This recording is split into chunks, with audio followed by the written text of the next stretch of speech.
Hare Krishna, welcome to Madan Mohan kitchen. তো আজকে মা বানাবে সয়াবিনের মুইঠা। তো দেখুন কি কি মশলা নিতে হবে: শাহজিরা এবং গোলকি এবং শুকনো লঙ্কা, তেজপাতা, এলাচ, দারচিনি, এইসব মশলা নিতে হবে। তারপরে দেখুন সয়াবিনটা কিছুক্ষণ ভিজিয়ে রেখেছিল, তারপরে দেখুন পেস্ট করা হয়েছে। তারপরে বেসন, গরম মশলা, নুন, হলুদ, জিরে গুঁড়ো, ধনে গুঁড়ো এবং কাসুরি মেথি দিয়ে সুন্দর করে মেখে নিতে হবে বিনা জলে। জল দেওয়া কিন্তু যাবে না, নাহলে কিন্তু ছেড়ে যাবে। দেখুন, তারপর দেখুন সাদা তেলে ডিপ ফ্রাই করে ভেজে নিতে হবে। হাই ফ্লেমে, মিডিয়াম টু হাই ফ্লেমে। তারপরে দেখুন সরষের তেল নিয়েছি। সরষের তেলে গোটা জিরে এবং আদা লঙ্কা বাটা, নুন, হলুদ দিয়ে এগুলো একটু ভেজে নিতে হবে। তারপরে দেখুন হিং দিয়ে, টমেটো পেস্ট দিয়ে মশলা একটু কষাতে হবে।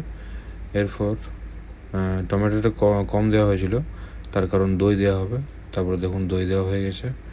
এরপর আলু ভেজে রাখা ছিল আগে থেকে, এটা দিয়ে দিতে হবে।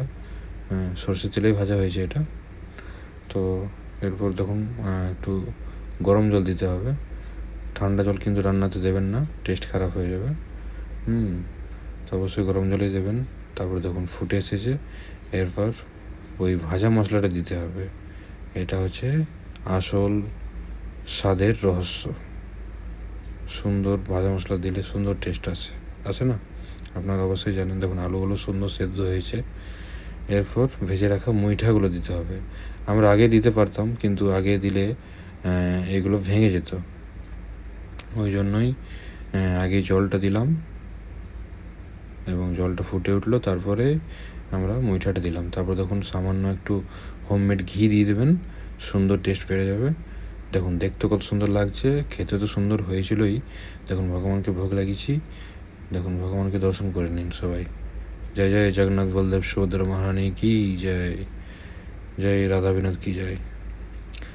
তো দেখুন একটু টেস্ট করব ভগবানের প্রসাদ কেমন হয়েছে। একটু না, পুরোটাই টেস্ট করছি। তো দেখুন কত সুন্দর সফট হয়েছে দুটোই। দেখেও লোভনীয় লাগছে, খেতে অসাধারণ হয়েই ছিল। তো অসাধারণ অবশ্যই হয়েছিল। আপনারাও বাড়িতে একবার বানিয়ে দেখুন এইভাবে যথাযথভাবে, অবশ্যই ভালো লাগবে। ভালো লাগলে শেয়ার করবেন, কমেন্ট করবেন।